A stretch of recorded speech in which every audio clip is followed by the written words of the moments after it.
नमस्कार मित्रों, बुक्स अड्डा में आप सभी का स्वागत है। भारतीय इतिहास एवं विश्व इतिहास की यह सभी सर्वश्रेष्ठ किताबें आप लोग के सामने हैं। ये सभी पुस्तकें अपने आप में मानक पुस्तकें हैं। तो देखिए मित्रों, यह सब पुस्तकें हैं आपका भारतीय इतिहास की, आधुनिक भारत के इतिहास की, मध्यकालीन इतिहास की। हाँ, ये सब सारी सर्वश्रेष्ठ किताबें आप लोग के सामने रखी हुई हैं, जो किसी न किसी प्रतिष्ठित पब्लिकेशन की है, प्रतिष्ठित राइटरों की है, जो बहुत ही सर्वमान्य पुस्तक है इतिहास की समझ रखने वाले परीक्षार्थियों के लिए, प्रतियोगियों के लिए और उन सभी के लिए जो इतिहास में रुचि रखते हैं। तो बारी बारी सभी पुस्तकों को दिखाता हूं, लेकिन आप लोग समझ जाएंगे। देखिए, यहाँ पर दृष्टि पब्लिकेशन की पुस्तक है भारतीय इतिहास की। दृष्टि पब्लिकेशन की आमतौर पर जो पुस्तक होती है, ये यूपीएससी और स्टेट पीसीएस को ध्यान में रखकर बनाया जाता है। तो दृष्टि पब्लिकेशन एक प्रतिष्ठित पब्लिकेशन है, आप जानते हैं, दृष्टि कोचिंग भी चलती है। तो इसमें भारतीय इतिहास की जो पुस्तक है दृष्टि पब्लिकेशन की, दरअसल यह एनसीईआरटी बेस है। इसमें एनसीईआरटी की टेस्ट सीरीज मिलेगी। कक्षा 6 से लेकर 12 तक जितनी भी पुस्तकें चलती हैं इतिहास की, कक्षा 6 से लेकर 12 तक एनसीईआरटी की जितनी पुस्तकें चलती हैं, सबका इसमें विश्लेषण दिया हुआ है टेस्ट सीरीज के माध्यम से।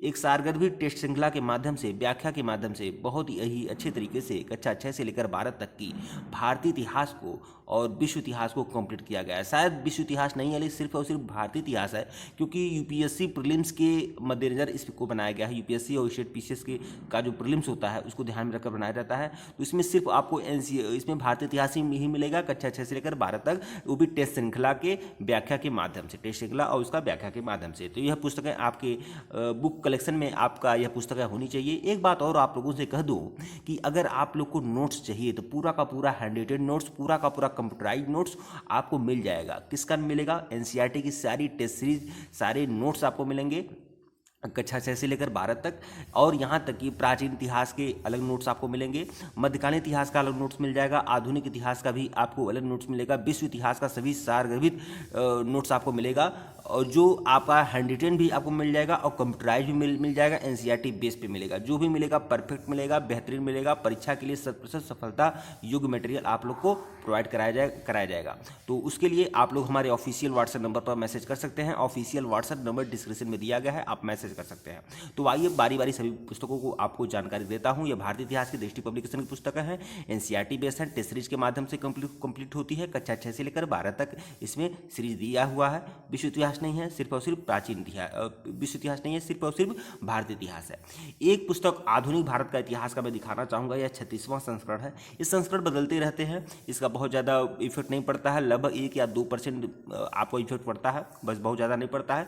जो अगला जो संस्करण होता है, किसी भी पिछले संस्करण का जो भी अगला संस्करण होता है, उसमें थोड़ा बहुत जो सुधार जो लोग प्रतियोगी जो छात्र देते हैं, जो पाठक देते हैं, उसमें जो राइटर है थोड़ा बहुत सुधार करता है, बहुत ज़्यादा ये मैटर नहीं करता है। लेकिन आधुनिक भारत का इतिहास एक नवीन मूल्यांकन 36वां संस्करण किसकी पुस्तक है, यह सबसे ध्यान में रखनी होगी। तो यह बीएल ग्रोवर की पुस्तक है, बीएल ग्रोवर, और बाकी जो सहलेखक है मेहता और यशपाल जी है। तो कुल मिलाकर यह बीएल ग्रोवर की एक पुस्तक मानी जाती है आधुनिक भारत के इतिहास के लिए। इसका कोई विकल्प नहीं है आधुनिक भारत के इतिहास के लिए।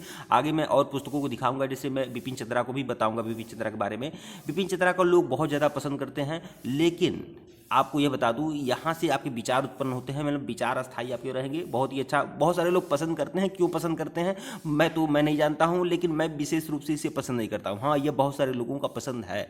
आधुनिक भारत का ये जो बिपिन चंद्रा है, यह बहुत सारे लोगों का पसंद है, लेकिन मैं इसे विशेष रूप से पसंद नहीं करता हूँ इस पुस्तक को। लेकिन मैं बीएल ग्रोवर की इस पुस्तक को बहुत पसंद करता हूँ, क्योंकि इसमें जो है बहुत ही सरलता है। इसमें कठिनाई स्तर आपका बढ़ा होगा, लेकिन इसमें बहुत ही सरल तरीके से पूरे के पूरे तथ्यों को, बहुत ही, इसमें तथ्य का भी भंडार है। देखिए, जो प्रतियोगी छात्र पढ़ते हैं सिर्फ विचारों के लिए नहीं पढ़ते हैं, उसमें तथ्य भी चाहिए। तो इसमें तथ्यों का भी भंडार है और साथ ही साथ विचारों का भी भंडार है। हाँ, लेकिन ये पुस्तक ज़्यादा प्रसिद्ध है, ये पुस्तक थोड़ी कम प्रसिद्ध है, लेकिन इसमें आपको बहुत कुछ मिलेगा और बहुत ही बढ़िया। और यह आप लोग देख रहे हैं आधुनिक भारत को कितना 2 गुना में कंप्लीट किया गया है, लेकिन बहुत ही इसमें जो अच्छा लिखे गए हैं, बड़े बड़े लिखे गए हैं और दूरी बनाकर लिखा गया है। बहुत ही अच्छी तरीके से ये आधुनिक भारत की पुस्तक है, जो मुगल साम्राज्य के पतन से लेकर और स्वतंत्रता प्राप्ति तक का सारा इतिहास इसमें है। और स्वतंत्रता प्राप्ति के बाद भी उसमें बहुत सारे इतिहास इसमें दर्ज हैं। आधुनिक भारत के बीएल ग्रोवर की राइटर ने बहुत ही बढ़िया बेहतरीन ढंग से लिखा हुआ है। तो सारे नोट्स आपको मिल जाएंगे। हमारा ऑफिशियल वर्जन में डिस्क्रिप्शन में दिया गया है, बताया हूँ, कई बार बताया हूँ आपको सारे नोट्स मिल जाएंगे। किसी भी परीक्षा के, किसी भी प्रतियोगी परीक्षा के लिए किसी भी मीडियम में सारे नोट्स आपको प्रोवाइड करा दिए जाएंगे। मध्यकालीन भारत एलपी शर्मा की बुक है। एलपी शर्मा मध्यकालीन भारत के लिए बहुत ही अच्छे लेखक माने जाते हैं। किसी परिचय के मोहताज नहीं है कि मैं इनका क्या परिचय दूं, लेकिन मध्यकालीन भारत को अगर आपको समझना है तो एलपी शर्मा को पढ़ना चाहिए। यह मोटी बुक है और किसी दिन समय मिलेगा तो मैं हर पुस्तक का विश्लेषण करूंगा, एक एक पुस्तक का। लेकिन अभी मैं एक बड़ा वीडियो बनाने का प्रयत्न कर रहा हूँ, इसीलिए मैं आप लोग को यह सारे बुक को दिखा ही रहा हूँ। तो मध्यकालीन भारत के लिए एलपी शर्मा की बुक पुस्तक ले सकते हैं। आधुनिक भारत का इतिहास बिपिन चंद्रा, यह नाम रटा हुआ है स्टेट पीसीएस और यूपीएससी की तैयारी करने वाले हर प्रतियोगी के लिए जो आधुनिक भारत में इंटरेस्ट रखता है। और सबको भाई यूपीएससी और स्टेट पीसीएस में भले ही आपका सब्जेक्ट हो ना हो इतिहास, लेकिन आपको तो पढ़ना होगा ना, तो उसके लिए बिपिन चंद्रा बहुत ही सरल, और यह पूरा एनसीईआरटी बेस है, ठीक है। लेकिन इसका कठिनाई स्तर बड़ा है, बहुत बड़ा हुआ है, तो बहुत सारे लोगों को समझ में नहीं आता है बिपिन चंद्रा का। लेकिन यह सर्वमान्य पुस्तक है और बहुत ही प्रतिष्ठित और प्रसिद्ध पुस्तक है, ठीक है। आधुनिक यूरोप का इतिहास डॉक्टर दीनानाथ वर्मा। आधुनिक भारत का इतिहास, आधुनिक यूरोप का इतिहास डॉक्टर दीनानाथ वर्मा। डॉक्टर दीनानाथ वर्मा ने यूरोप के इतिहास को बहुत ही अच्छे तरीके से कंप्लीट किया है। आधुनिक यूरोप का इतिहास, जब यूरोप में पुनर्जागरण हो रहा था, यूरोप में नेपोलियन, हिटलर या बाकी जैसे बड़े बड़े लोग, लुई 16वां, लुई 14वां जैसे लोग थे फ्रांस में, इंग्लैंड में, जर्मनी में, जब पुनर्जागरण चल रहा था, बहुत सारे सत्ता का परिवर्तन चल रहा था, तो पूरे यूरोप को समाहित किया गया है। आप जानते हैं यूरोप में इतने सारे देश हैं, सब जगह प्रशासनिक व्यवस्था का वर्णन करना, सब जगह राजनीतिक व्यवस्था का वर्णन करना, सांस्कृतिक जो उथल पुथल हुए हैं उन सबका वर्णन करना बहुत ही कठिनाई का कार्य है। और डॉक्टर दीनानाथ वर्मा ने बहुत ही बखूबी तरीके से इसे निभाया है। तो आधुनिक यूरोप का इतिहास इतनी बहुत ही मोटी बुक है और इसको भी बहुत तरीके से अच्छे तरीके से समझाया गया है। तो ये पुस्तक आपका यूरोप के इतिहास के लिए, वो भी आधुनिक यूरोप के इतिहास के लिए, ये पुस्तक आपको पढ़ना चाहिए। सारे नोट्स आपको मिल जाएंगे। हमारा ऑफिशियल व्हाट्सएप नंबर डिस्क्रिप्शन में दिया गया है, आप मैसेज कर सकते हैं। मैसेज कर का मतलब मैसेज करिएगा, कॉल बिल्कुल मत करिएगा, ठीक है।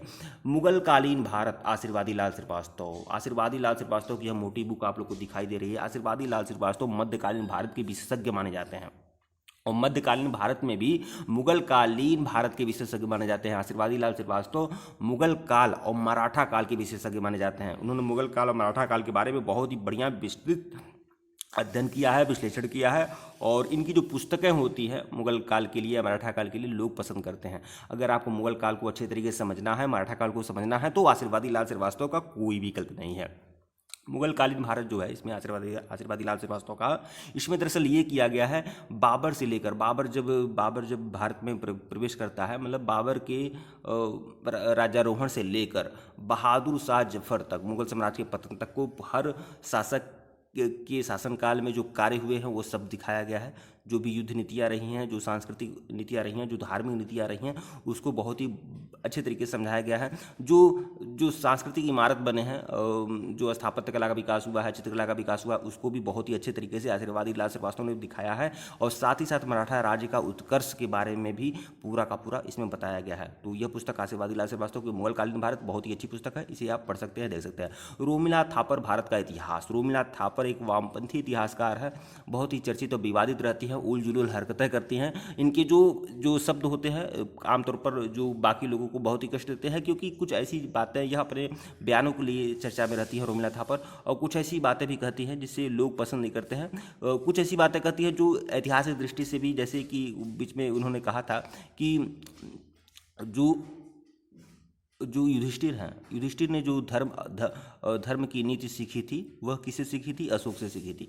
तो युधिष्ठिर, जो महाभारत काल के युधिष्ठिर हैं, वो बहुत प्राचीन हैं, जब पुराने हैं, जबकि अशोक का तो समय बहुत ही बाद में आया है। तो इस तरह की हरकत यह भारतीय की रोमिला थापर करती है। वामपंथी इतिहासकार हैं, लेकिन इन काफ़ी प्रसिद्ध हैं, प्रख्यात भी हैं और कुख्यात भी हैं, क्योंकि बहुत सारे लोग इन्हें पसंद नहीं करते हैं। लेकिन भारत का इतिहास रोमिला थापर का ये है। इसमें फैक्ट आपको कम मिलेंगे, लेकिन कठिनाई स्तर मिला हुआ है, विचार इसमें ज़्यादा हैं। मैं बोल रहा हूँ, कभी कभी राइटर जो होते हैं अपना विचार थोपने का प्रयत्न करते हैं, वह लोगों को फैक्ट नहीं देते हैं और एक सही जानकारी नहीं देते हैं, विचार ही अपना देते हैं, उल जुलूल जो भी विचार होता है देते हैं। लेकिन रोमिला थापर का मैंने नाम इसलिए लिया कि रोमिला थापर एक ज़्यादा लोग इन्हें चर्चित है, और चर्चित होने का कारण भी आपको बताया हूँ, ठीक है। और भारत का इतिहास, इनका रोमिला थापर पुस्तक है, आमतौर पर प्राचीन इतिहास के बारे में जानकारी देती है।